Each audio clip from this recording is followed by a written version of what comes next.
IP services. Now in this, first we will see simple network management protocol. It is called SNMP. SNMP means simple network management protocol. And it is a network management protocol which is used to manage and control and monitor the network infrastructure devices such as routers, switches, network servers, and etc. So this is basically a protocol which we use, the administrators use to monitor, and some extent we can control also. But mostly administrators use this to monitor network devices. That means instead of going to each and every devices to check the status of those devices, administrator can do what?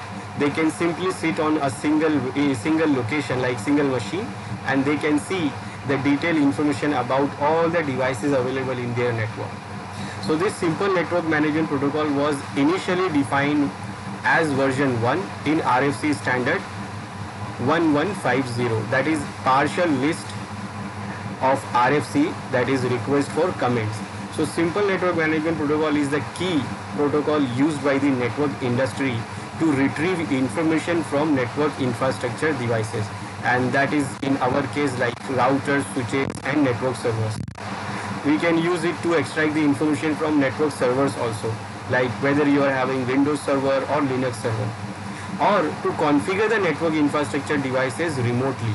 And in some point we can configure something, some point things of these devices or or servers also.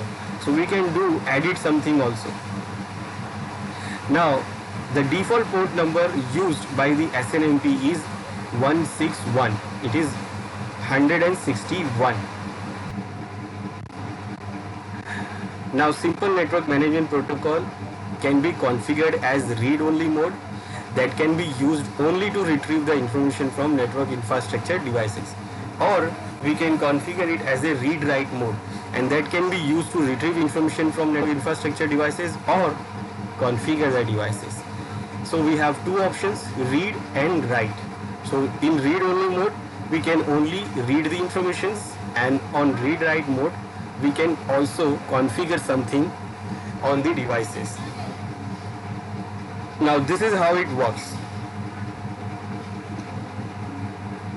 As you see in the image, in our network we have routers, we can have servers, we can have like file servers, mail server, web servers, we have printer devices, we have other devices, switches, routers, like this.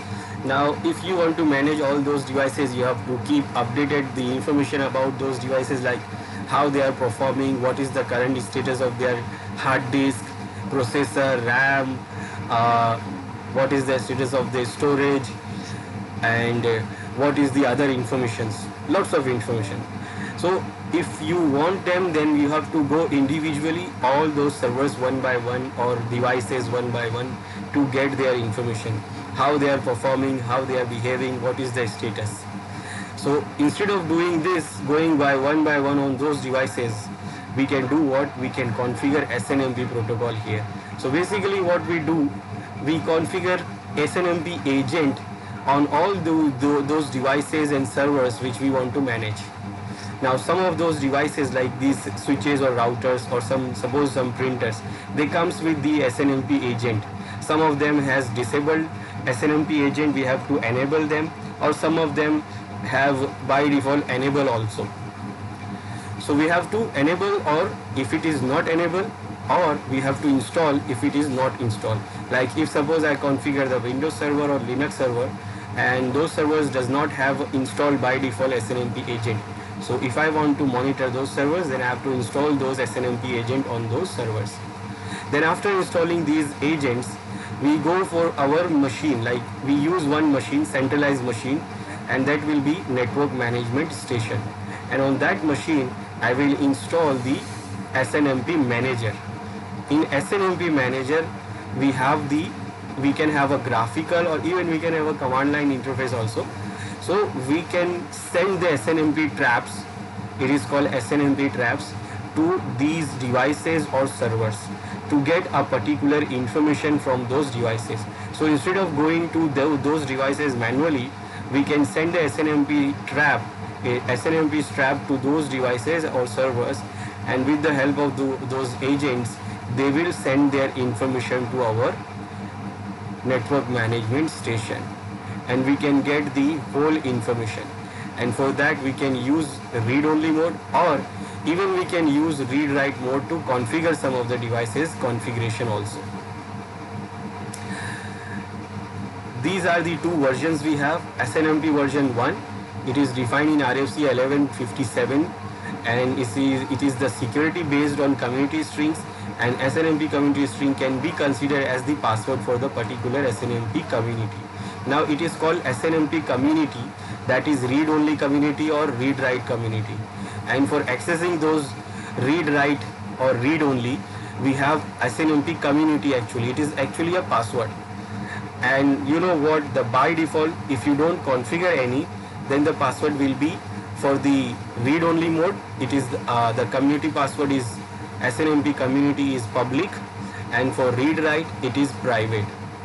So basically it is a password. To access the read only access, you have to provide the SNMP community password is public, and for read write access you have to provide the SNMP community password is private.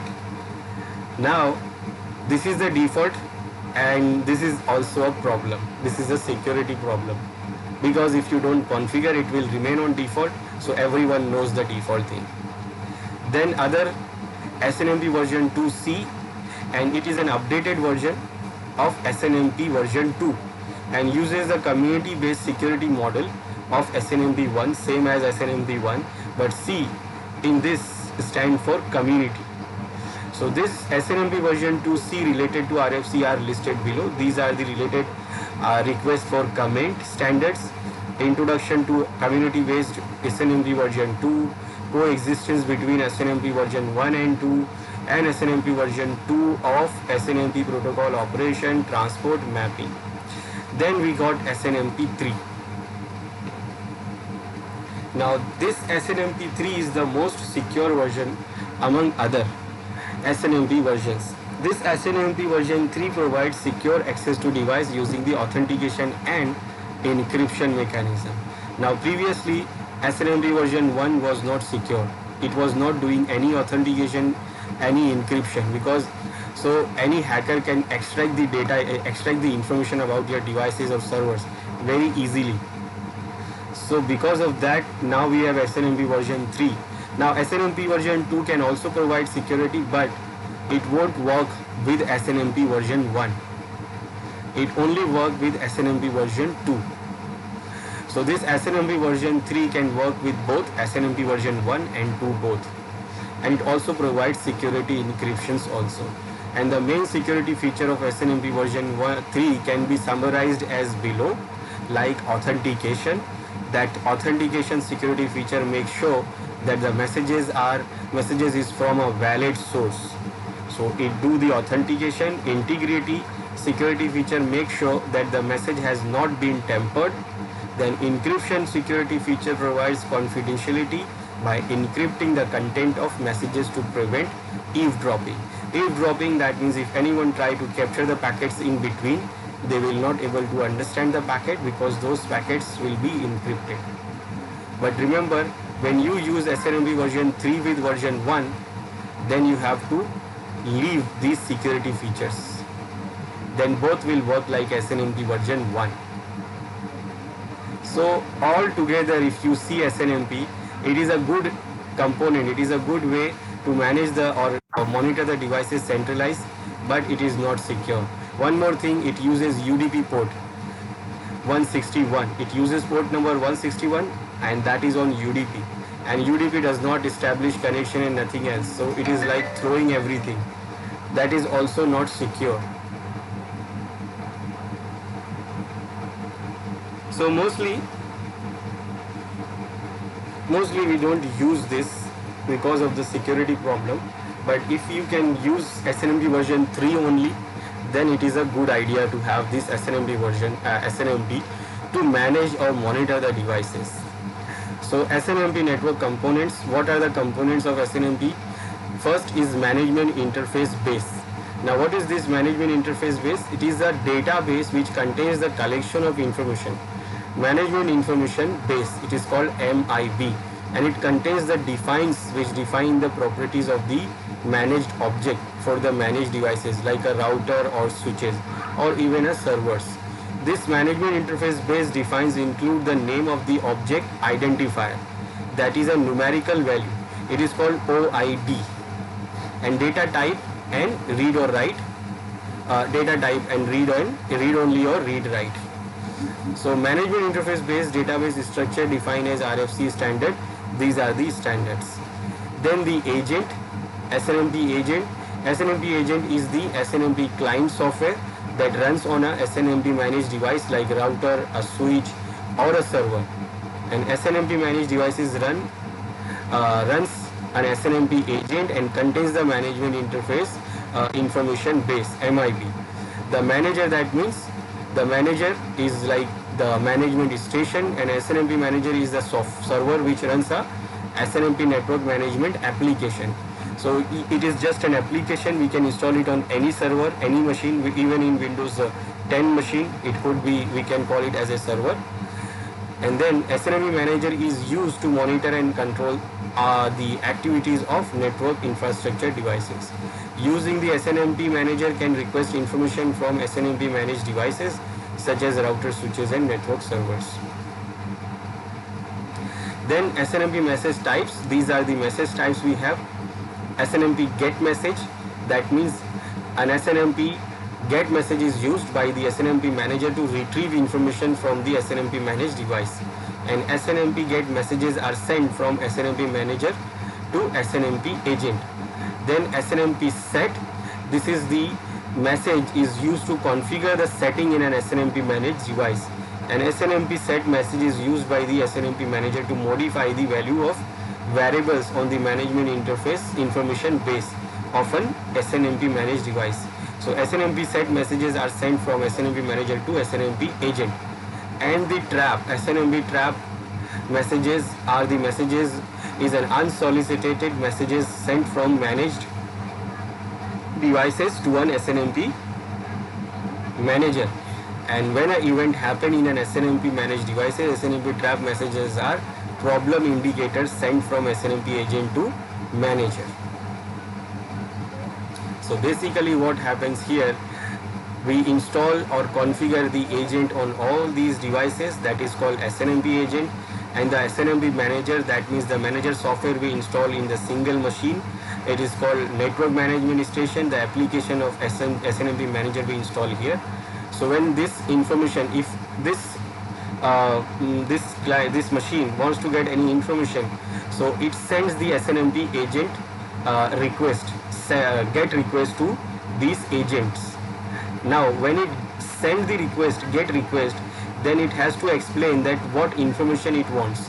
For that it uses the MIB.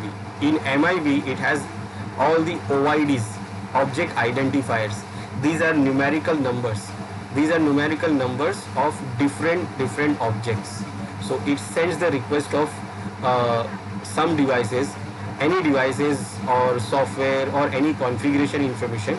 So it will send the request to get, it will send the SNMP get request with the OID of that particular information.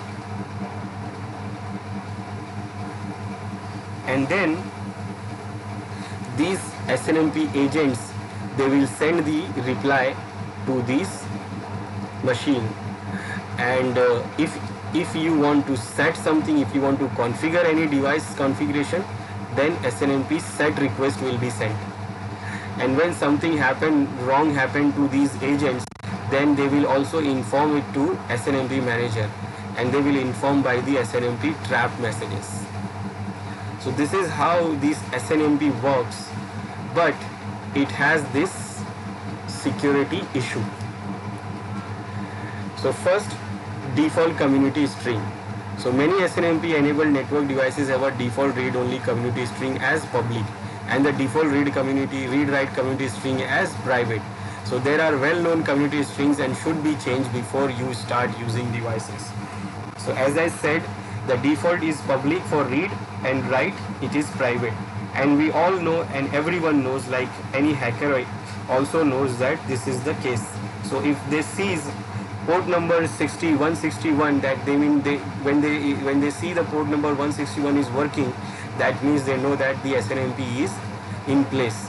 So they will try to use this default thing, and if they succeed, then they will get the information about your devices, and very easily without doing any hard work. Then SNMP read-write mode. This SNMP read-write mode is another security issue. So read-write mode allows modifying the value of variable on the management interface information base of an SNMP managed devices. So if it is not configured properly, can cause serious security related problems. So if we use this read-write mode also to configure some devices remotely with this SNMP, remember it is not that secure, and even it is working as a UDP, it is using UDP for transmission, so it will not do anything, it will be not logged also. TCP, not like TCP which establish the connections. So any hacker can send the request to configure your device, and they can actually configure the hardware level thing, and they can corrupt your device also, and also it could be a very security problem, serious security problems. So this is the issue. So mostly people don't use this read write, they always use read only, and if it is possible, then use SNMP version 3. Don't use SNMP version 1, and even don't use SNMP version 2 also. But you know what, when you configure or enable SNMP in our router or switches, they by default use SNMP version 1. We should change it, otherwise they will use SNMP version 1. Now to configure it,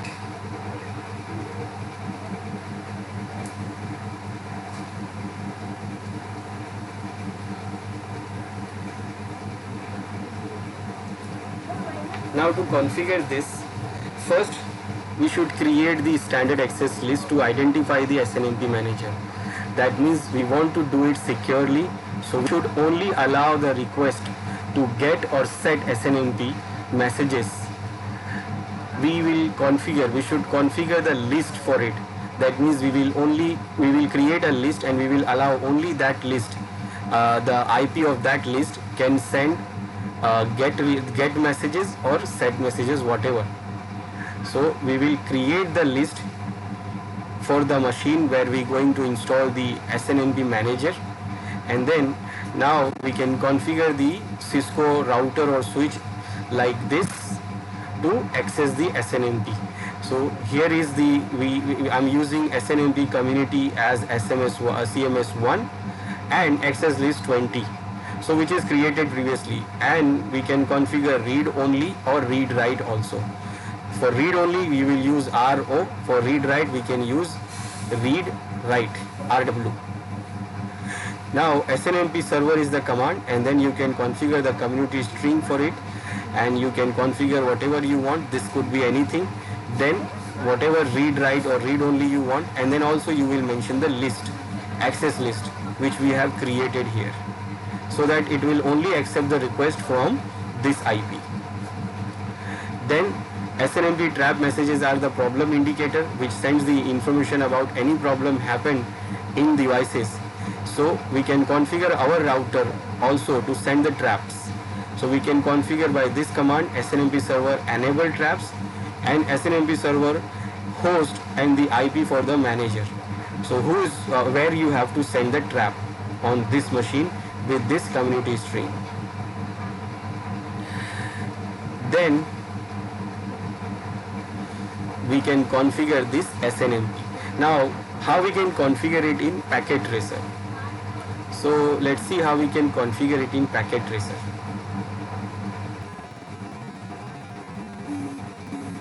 Okay, so this is my design. I can configure these routers and switches to use SNMP. That means these routers and switches, I can enable SNMP agent on them, and then I can use one machine as a SNMP manager to get the information from those routers and switches.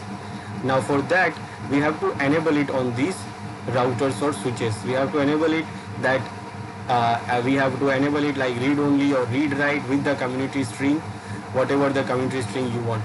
but only in packet tracer right now we can't use the access list feature, and also we can't configure the SNMP trap because we are limited to this virtual router or virtual switch. So let's see what I do here. I will go to this router and enable the SNMP here agent. We can do the same on these all routers also. So I'll do it on this router first.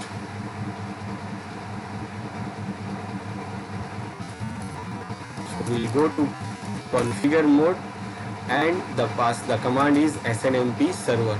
Now here when you check, you have option to give community string. When I give community string, it says what will be your string, so you can give any password here. Let's say I give Sai1 here. This will be my community string. After that we have to mention whether you want read only or you want read write. So mostly we don't configure for read write, so I'm going to use read only. Now you have to mention the access list name or the number of access list, but there is no option available here because we are doing what we are configuring it on the packet tracer, so we don't have it. So I will go with this only, and it is now started. So what it is saying here, SNMP agent on host R4 is undergoing a warm start. So it is starting the SNMP agent here. What else we can do here? Nothing, because we don't have other command here. We have only SNMP server command. So we are not able to configure the trap also. But in real router or switches, you can do that also. Now I have enabled it here. I can enable it on other also. I can enable it on this switch, this router, this switch, this router and this switch also. And we can manage them from the single location. Either we configure, we install this SNMP manager application on server or any normal machine also. So let's say I will use this normal machine. So I go to this normal machine desktop. Remember, in real machine you have to install the application. Here in the packet tracer we have an option here, SNMP MIB browser. This is management interface based browser. So I will click this, and this is the browser. Now here first you have to set the SNMP string so that it can send the request or get the request. So first I will go to advanced, and here I will set the address for the router. So this is the address for the router, and you know the port number 161 it is using. Now read, so I have configured only read only, so I can only do read only things. So the password is what? Sai1. Read write I have not configured. Now here what is the version? So version, you can say we have all three versions, but on router by default it only enables version 1, but we can change it by using SNMP server command. But in packet tracer we don't have an option, so we can only enable version 1. So I will go with this. Now I have not added community string for the write because that I have not enabled on router. Now I can go by this browser SNMP, and I can get these informations. Like I will go to this router ISO org dd, and I will show you what is the MIB management. This. Now what I want to see, I want to see system information, uptime. Now you see this is the MIB. It is the numerical value, and this is the value for Cisco devices. 1.1.3.6.1.1.1.3 3.0. So what you want? You want to send get request or you want to send set request. Now for sending the set request, you have to first configure the write value, the community string for the write. So I don't send that, I will use set. I don't use set, I will only use get. Now when I say go, it shows me the information here that this OID it has sent to the router and router sent me back the information like how much uptime. So it is running from last 6 minutes 55 seconds, and it is showing the time when the agent was started. So the agent was started basically right now because we have just started the agent. So it is showing the time of the agent it is started before 6 minutes. We can check the other information, system name, and this is the name, router 4. You can, locations we have not configured, description can we get, it is Cisco Network Operating System software. Do I get the object ID? So this is the object ID, that is OID. Now we can go for interface. We can check the number of interface. 4 interfaces are there. What else? IP table, interface table. So this is interface table. Index, description, type, MTU, speed, physical address. We can see all. Admin status, operation status, and for each object we have a unique OID. Let's say I want to see the interface types. So we have these interface: 2 fast Ethernet, 2 serial interface, copper fast Ethernet, and smart serial interface. You see it is showing detailed information. I can go to check the IP information, routing table. Let me see.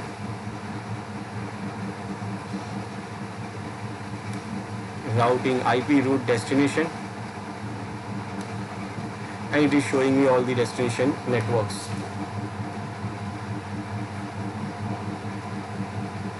So you don't have to go to router to check. We can go, and also we can get the bulk request also. Version 1 does not support it. It's supported in version 3. So we don't have to go to that router to check the router's information. We can check it from any centralized machine, and when we enable the SNMP agent on all these routers and switches, then we don't have to go there to monitor those devices. We can monitor them from here. So this is how we can do, we can configure the SNMP. So this SNMP is to just monitor, basically for monitoring, but some point of time you can do edit something also, but that is risky. But you like, then you can do it also, but for that you have to configure the read write community. Now the next thing is high availability.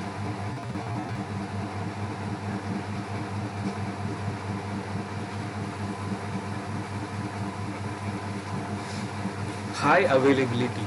High availability, it is called HSRP, VRRP, GLBP. Now what is this high availability thing? It is also called FHRP also. FHRP, or we can say in full, it is first hop redundancy protocol. Now what is it basically? Now as you see in this design here, if suppose this PCA is our network, and we have connected our network to WAN link or WAN network. Now we connected with the single link. Now what happened if that link goes down? Our whole network, our whole communication will be down. So always in the organizations, what they do, they keep a backup line. They keep a backup line that if one network goes down, one line goes down, then still the clients of our machine can go from the other line. So they used to configure the backup line also. So if one line goes down, then they could use the other line. So this is the main thing which we want. We want redundancy. We want redundancy that if one link goes down, one WAN link goes down, So we don't have to wait for the link to come up. We can use the other backup link. Now, in a network, as you see here in the figure, PCA has been connected to the switch. There are two routers that access the internet. In this router network topology, the PC has been configured with the default gateway that helps the access the WAN, which is the LAN interface of router 1. The protocol is, what if the interface, the problem is, what if the interface on router 1 goes down? So this means this PC will not access the internet. So first hop redundancy protocol, it is called FHRP, is the solution to the problem. So this protocol allows the PCA to switch over to the other gateway when a gateway goes down, and there are several questions that can be asked when it comes to redundancy, and as shown below, the questions are like the speed at which these can happen, and how does client respond to this, and any ARP issues. Now, what is the problem of the backup line? We can have a backup line. As I said, everyone in an organization, mostly they use the backup line to use, like if main line goes down, then their users, their clients, their machines can go from the backup line. Now, what is the problem here? Now, if I use a single link, let me show you, let me explain this. Okay, now using the backup line, what will be the problem? Suppose this is my router and it is connected to our LAN network where we have all the machines connected.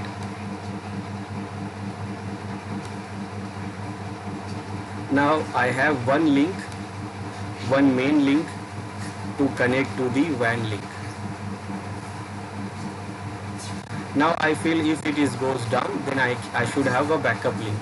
So I can use another link and connect to the WAN link from the same router. Now this can work. This can work very easily. Why? Because remember, every machine here in the LAN network needs the gateway to go out. So gateway address will be this address of this interface. So the address I will give to all these machines. Now router will manage. So router will manage, like if this network goes down, then router will try from this network. Now the problem is, it will give us the redundancy, but the problem will be if this router goes down, then what happens? Either we have the redundant link, but still our clients cannot access the WAN link. Cannot access the WAN because router itself goes down.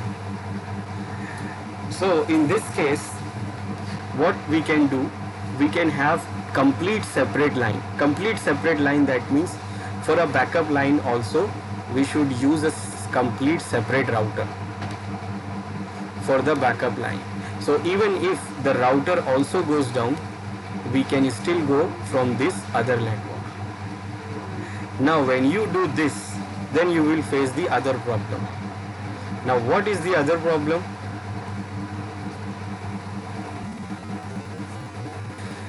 So if in this case, the other problem will be the gateway.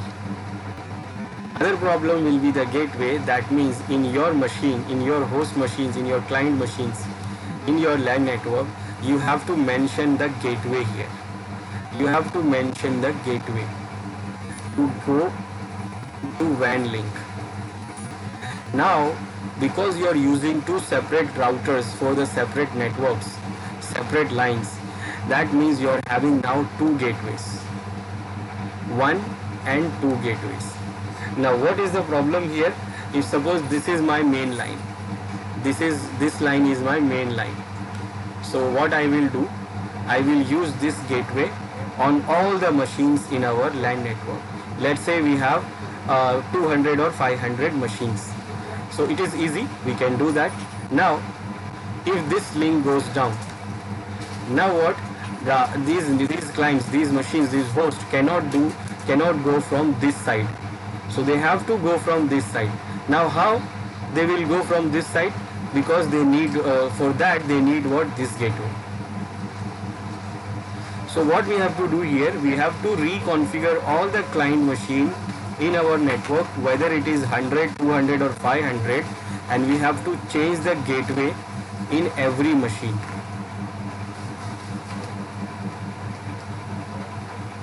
That means it is not an easy task. That means every time you change the gateway, and you will change the gateway only when you know that the link is down. If suppose you are not monitoring, you are not seeing that link is down, then you will never know that you have to switch the MAC address, you have to change the MAC address. And until you change the MAC address, they will not work. So manual, it will be manual, and that will be problem. Now, you cannot give two gateways in a single machine. If you see, when you go to assign IP address on any machine, any host, there is no option to give multiple gateways. It will take only one gateway at a time. It will not take multiple gateways.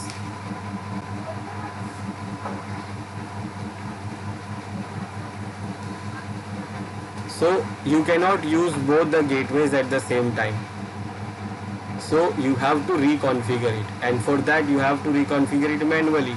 So, and only that when you know that the network is down. So for this kind of scenario, we can use this first hop routing protocol. First hop. Now why it is called first hop? Because for these clients, all the clients of this LAN network, the gateway will be the first hop for them. This gateway will be the first hop for them, and that is why it is called first hop redundancy protocol. So this is the scenario where we need that first hop redundancy protocol, where we are using a complete separate line for our backup. Remember, it is also backup line, so maybe it is not that fast. So this one, maybe it is 10 Mbps, and this backup line is only 1 Mbps. So remember, backup line is only for temporary. So after the main line comes back, we have to switch back again to main line, and that is also what, if you have not configured anything else, then you have to manually change the MAC address, a gateway on every machines. So it is not practical, it is not looking like, it is not easy. So for that we use those protocols. So for this reason we use this protocol, those protocols called first hop redundancy protocol. In this first hop redundancy protocol, we have HSRP, we have VRRP, we have GLBP. They all called FHRP, that is first hop redundancy protocol. So that we can use these questions for the redundancies are like the speed at which they can happen. That means how quickly they can switch from one gateway to one line to other line, and how do clients respond to this, and any ARP issues. Now ARP issues can be a problem also, because remember, in a LAN network, client works with the MAC addresses. That means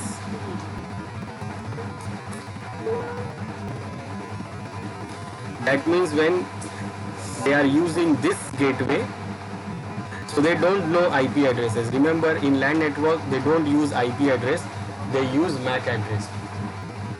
So when this machine wants to send the data to this machine, this gateway, first it sends the ARP request to get the MAC address of this gateway, and then it will put that gateway MAC address into the packet. So when the switch the IP address, when they switch the link from here to there, then they have to change the gateway also. So these all things we have to consider if we are using this FHRP.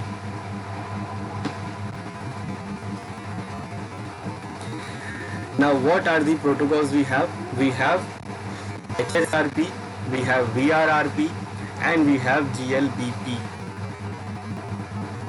First, HSRP. HSRP, this was the first gateway redundancy protocol. It is actually the first one, and it is the proprietary. It is proprietary of Cisco. And HSRP has two timers.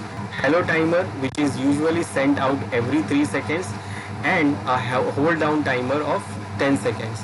That means when we configure this HSRP, so what they do, both router will exchange hello packets within 3 seconds. 3 seconds they actually exchange their packets to, they just want to know that the other side is available or not. So when we configure this HSRP, so one of the link will be active and one of the link will be passive. That means it will go to standby mode. So it will get active when the other link goes down. So when the other link goes down, then the other link will be active. And for activating that link, these both routers will keep exchanging hello packets within 3 seconds, so that it will look that other router is running or not running. So if it sends a request and does not get reply, that means the other router is not running and the time is come to enable this link. Now it will not enable only after one request, it will wait for the 10 seconds. It is the hold down timer. So after 10 seconds, if it is not getting any response from the other side, then it will consider that the other side is down and I have to enable my side from here.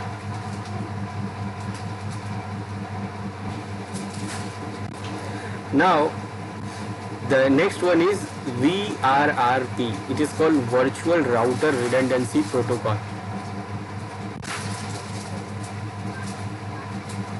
And this protocol was introduced in 1999 by IETF, International Engineers Task Force, and it is the industry standard. So it is not a proprietary protocol, and in this VRRP has improved timers which are 1 second for the hello timer, because 10 second is also very big time for the busy network.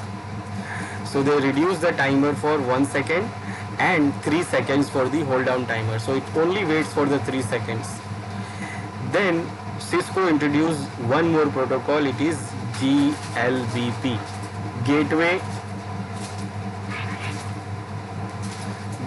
Load Balancing Protocol, and it was introduced in 2005. And Cisco introduced this GLBP other than faster timers like 1 second, 3 seconds. It improved on HSRP by allowing load balancing across up to 4 gateway routers. That means not only in this case one port will active, in HSRP one port will be active, one link is active and other link is disabled for the time, like it is on standby. But in GLBP both the links will work and they will do the load balancing, and in case one link goes down, the data will go from the other link. And not only 2, it uses 4. It can do the load balancing for 4 gateway routers also. So this is the advanced one. Now first is what? HSRP. So all these VRRP or GLBP work the same as this HSRP. So what it do actually here? So when using the HSRP, the router's interface are configured with the different IP addresses as shown in this picture. So the interfaces of the router, which is going to be the gateway for the client host machines, they will have a separate IP. They will have different IP. They don't have a same IP, but the same network, but different IP. Then the HSRP configuration involves putting the 2 gateways into a standby group. And once this done, a virtual IP address and MAC address can be created. So the virtual IP addresses and the MAC addresses is then assigned to the interfaces of PC. And in this network topology, the virtual IP addresses and MAC addresses will be used by both routers. This means that if router 1 is the active gateway, PCA will send data to the virtual IP across address, and then this will be forwarded by the router. However, if router 1 goes down, the administrator administrator does not have to change the configuration on PCA by changing its gateway. Rather than routers will change the active routers from router 1 to router 2, and the virtual IP and the MAC address will still be in use. That means remember the problem. What was the problem by using this design? We can't use 2 MAC addresses, 2 gateways on our system. our normal host system. So what actually do when we configure this HSRP or these FHRP protocols, what happen? They create virtual router. They actually create virtual router. Now it is virtual router, we can say it virtual, but it is having a different different IP address, and it is connected, it is the same link, it is virtual. So it uses the virtual router basically. And what do we have? So basically what we have a virtual IP here on the port. We can assume this is the port of virtual router which is connected to our host machines through this switch. So instead of giving this MAC address or this IP address or this IP address on the host machines, we will give this virtual IP to all the host machines. So basically what happened when we configure this HSRP, it creates a virtual IP for the gateway of all the host machines. And not only it creates the virtual IP, it also creates the virtual MAC address. So when the host try to send the address, try to send the data, then it will send on that virtual IP address with that virtual MAC address. Now these two routers will consider as a, we can say they are in the same group, standby group, and they use a single IP address, virtual IP address, and they will use the single virtual MAC address. Now what that means? So, and that IP we will configure on all the hosts in our network. So when any client wants to send the data, so they will send on this IP address, and by this IP address they use to search the MAC address, and they will use this MAC address. So this MAC address is also virtual. Now who will respond to the request? So the router who is active. Now when we configure, so one router will be active and one router will become standby, so it will not respond. So what that means? It will not respond. That means when the request goes, it will go to both the links. It will go to this side also, and it will go to this side also, and a request for this IP and this MAC address. This is virtual. Now both these routers knows that this is the virtual IP and this is the virtual MAC address. So when the request comes to these both routers, so standby router will not respond. This active router will respond, and it will respond with its own MAC address to this. So the client will send the data to this side. Now these two routers also exchanging their hello requests, so that they know that other router is running or not running. So if when this router is sending the hello packets and it is not responding, so within 10 seconds what this router do, it will consider that this router is dead and router 2 will get active. Now when router 2 will get active, so whenever this PC sends a request for this IP or this MAC address, then this router will start responding.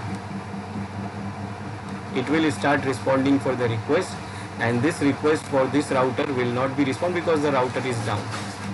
So router is not working, so it will not respond. So the other router will get active and it will start responding.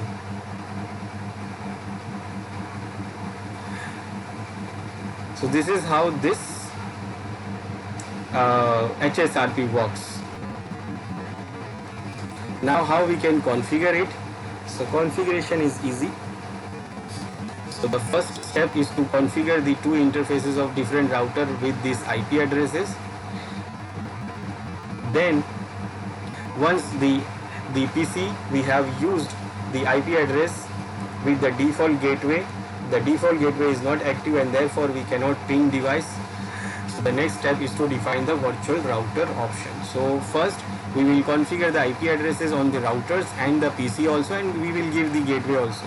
But gateway is not active, so that we have to create it, and we have to create the virtual router. So virtual router in an HSRP group has a virtual IP address and the virtual MAC address, and the HSRP MAC address has only one variable piece in it, and the first 24 bit still identify the vendor who manufactured the device, that is the organizationally unique identifier or OUI, and the next 16 bit in the address tell us the MAC address as well known HSRP MAC address.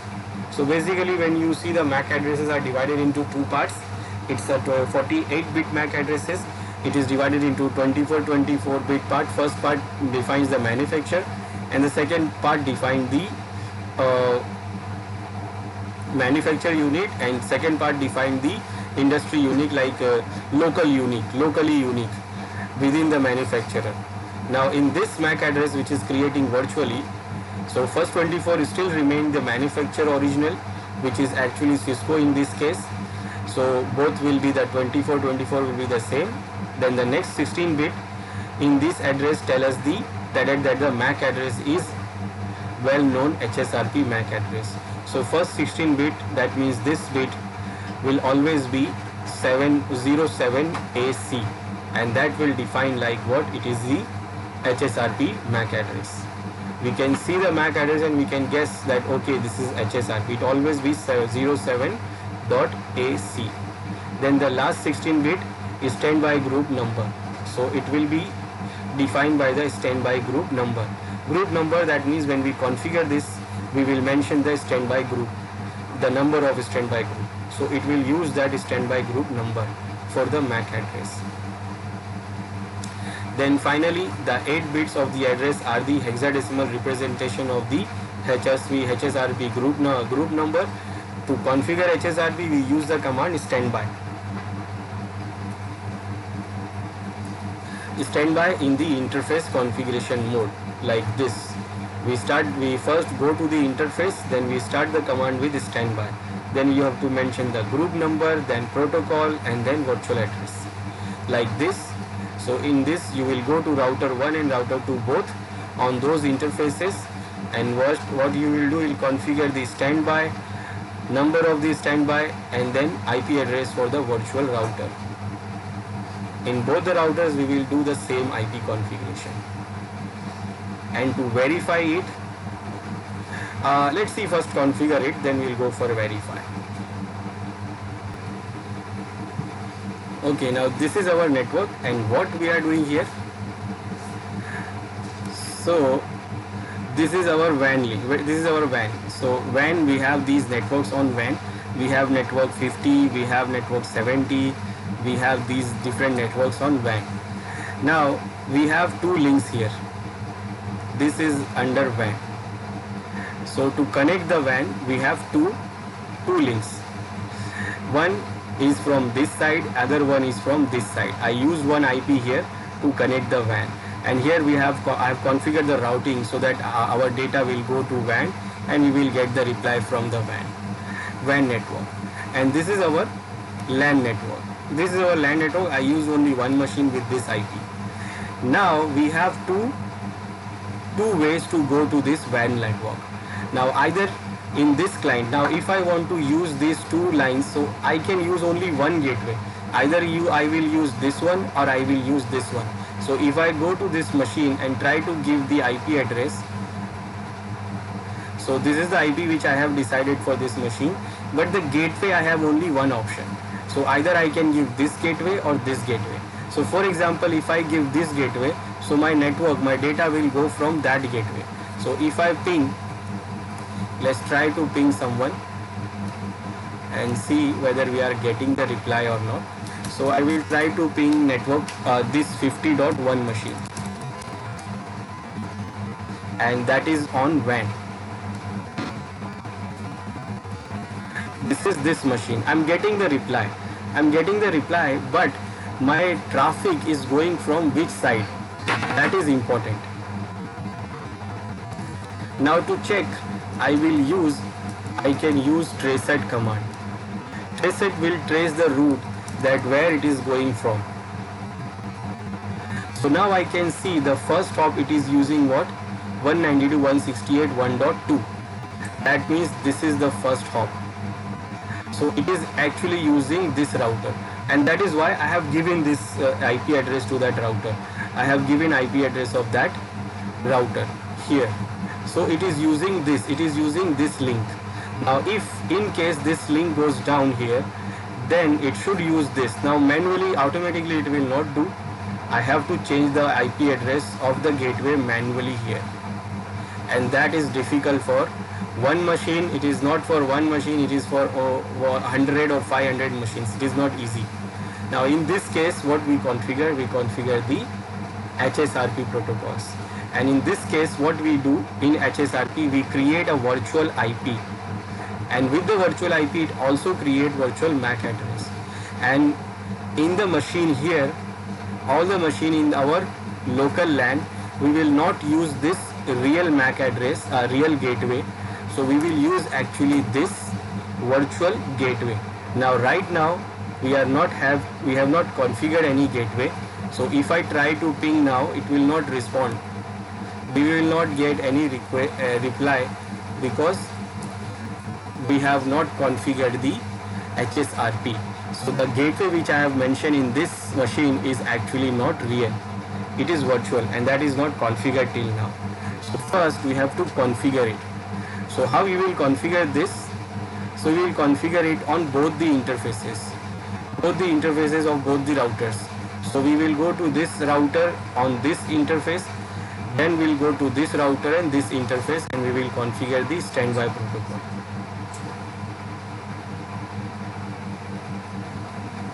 So first I will go to this router. The interface is Fast Ethernet 0/1. So I will go to this router,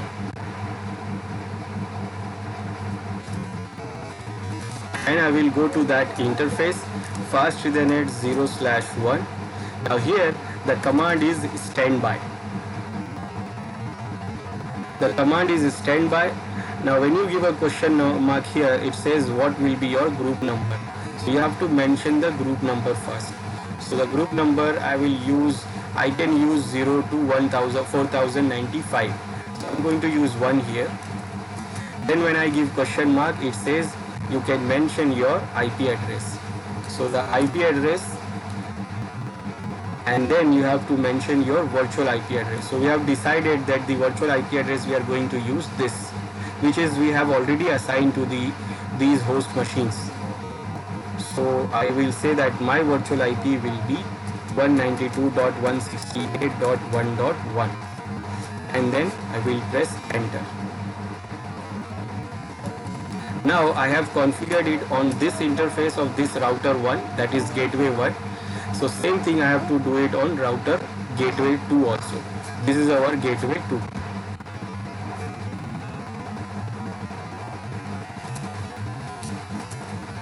So I will go to the configuration mode.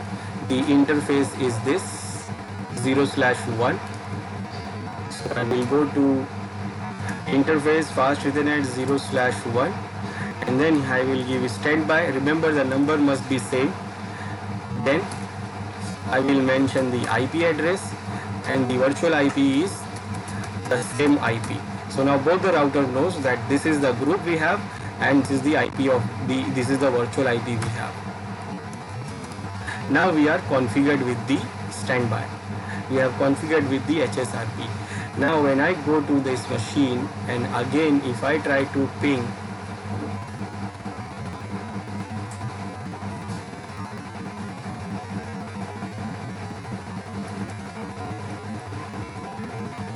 now you see I'm start getting the reply.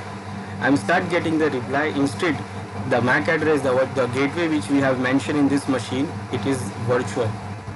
Now where we are getting the reply and from where our data is going, for that we will do trace set. Now we can see our data is now going from this interface. So it is actually this router 1, this gateway 1 interface of this IP is actually active, and this one is passive. So right now it is using this interface. So we can verify by going into this router, and we can check the configurations. And you can see as soon as I configured this command, it gives 2 messages here of HSRP, and it says that this interface is state speak. So first they speak to both to each other, and it set it itself to standby. But when after speaking, they have considered that this interface must go to up, so it changed the state from standby to active. This is on router gateway 1. And if we check the gateway 2 router, so here we see it also see the message here, and it is goes speak, and till that speak it remains on standby, but it will remain standby, it will not change, it has not changed, it remains standby. So after configuring it, if we want to verify, then we can verify this. To verify, we will use the extended ping command also from PCA, just what we have done, or we can use the traceset command to trace that actually our data is going from which gateway. Then we can use command show standby to see the detailed information about our configurations. So when you go to, this is our gateway 2, and if I say show standby command, so it shows the detailed information here that the standby state is this, the state is standby for this router, and 3 state changes are there, already happened. Last state change happened on this time, and this is the virtual IP, this is the virtual MAC address, and this is the local virtual MAC address, and this is also same, and this is the hello time 3 seconds, and the hold down time is 10 seconds. Preemption is disabled. Active router is this. You can see it is saying the active router is 192.168.1.2. Standby router is the local router. Priority is 100, and the group name is this. Now we can check the other router. Other router which is active.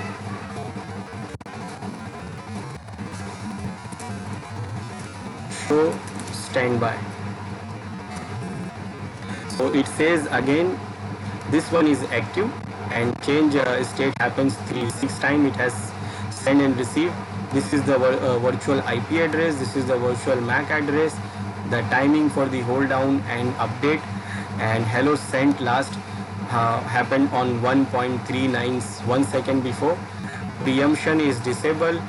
This active router is the local router, and the standby router is this router. This is the priority, and this is the group.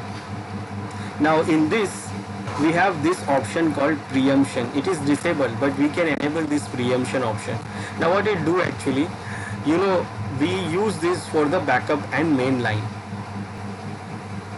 So if for example this is our main line and this is active, so I want always this line to be active because this line is my 10 Mbps. The backup line is only 1 Mbps. So I want this line only when the situation, then when our main line is not working. So what?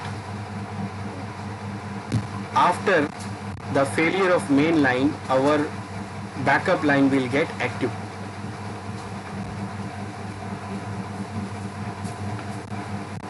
Now, when the router fails, so the other router, the standby router knows that the other router is failed, and then it will active this line. But this is the 1 Mbps, so always I want this line should be work. So after the main line comes back, we have to change the network traffic back to the main line. Now it will not happen because preemption is disabled. So when it changes the link, then it will remain on the link. It will not go back to this link, previous link which was active. So right now this link is active like 192.168.1.2. Now if it fails, then this one will active. But when it comes back, this line will come back. It will not switch back to this link. It will not switch back to this link. It will remain on this link. Why? Because the preemption is disabled. And this is disabled by default. Why? Because it can create a problem. Because sometimes the link flickers. So if suppose for some seconds the line goes down, then this line comes back. Then again suppose after some second the line comes back. Then what? It does not want to go here and there. Our machines will not get, it will get confused, and the data will not, the network will get very slow. because our links is switching between these two links. Our traffic is switching between these two links very quickly. So this should not happen, so that the preemption is basically disabled by default. So once the line changes, then they will not switch back. So let's see if I disable this link. So what I will do here, I will disable this port. This is the active port. So I will go to this router and I will just disable the port. I will go to that interface and I will say shut down. Now when we see here on this interface, on this router, it says that the standby is the local one and active one is the other one. So now when I check here, now it says the active, still it is saying the active one is this, the standby is this, because it will take a little time, because it take at least 10 seconds for it. Still it is not changed. Till then, let's try to send the data. So I will try to ping from here.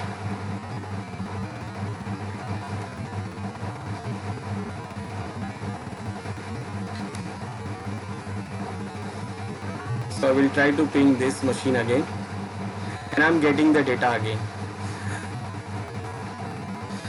Instead this link is down, still I am getting the reply. Now I am getting the reply from which side? So for that I will use the tracehead command. So this time you can see it is using this. So actually first it tries this one, it fails, and then it uses this one. So now when you check who is active,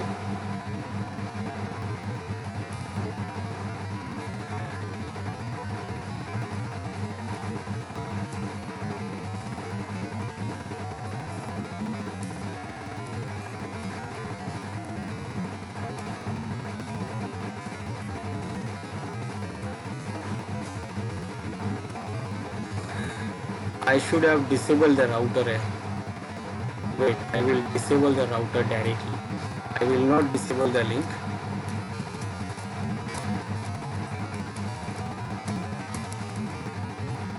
I will actually physically shut down the router. Now they will not get the hello response. So actually what was happening, he was getting the response, hello response. Now it is changed. Now you can see the active is local and standby is unknown because the other router is not running. So the active is local and the other side it is not running, so it says unknown. Now when the other router comes back, I will enable the router again. Now it should change back. No, it will not change because preemption is disabled. So this one was active, but once it was down, so the other side becomes active. But now it does not know who is active and who is not, who is on standby. But after some time, it will know that who is active and who is not active. Now he knows.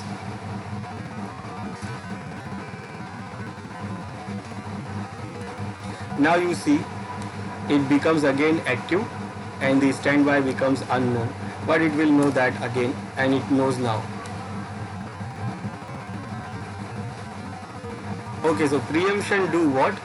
It will do back. Okay, now you see it goes back to standby. Now you see the active is remaining, the other side remains active and this one does not become active. It was active previously, but after it goes down, the other side becomes active. But now it came back, but still the other side remained active. It will not become active, and this is because of preemption. This preemption setting by default it is disabled, and this do what? It helps to prevent the flickering link. So if you have a flickering link, which is going down and up, down. So your traffic is not going here and there, they will remain constant. So for that preemption setting is there. So if in case you want to have a single link always active, then you will disable the preemption setting. You will enable the preemption setting. So this is what HSRP. And this VRRP is the same thing, only it do what? It is introduced in this 1999 and it is the industry standard. It is only having a less time for the hello, 1 second. GLBP, it is also same thing, only the difference is what? It uses simultaneously both the links. It is not like one link will be active and other link will be standby. Both the link will be active and do the load balancing, and even it can support 4 links. So this is what HSRP. And these are some IP services we have. We have seen SNMP, we have seen HSRP, which is actually first hop redundancy protocol.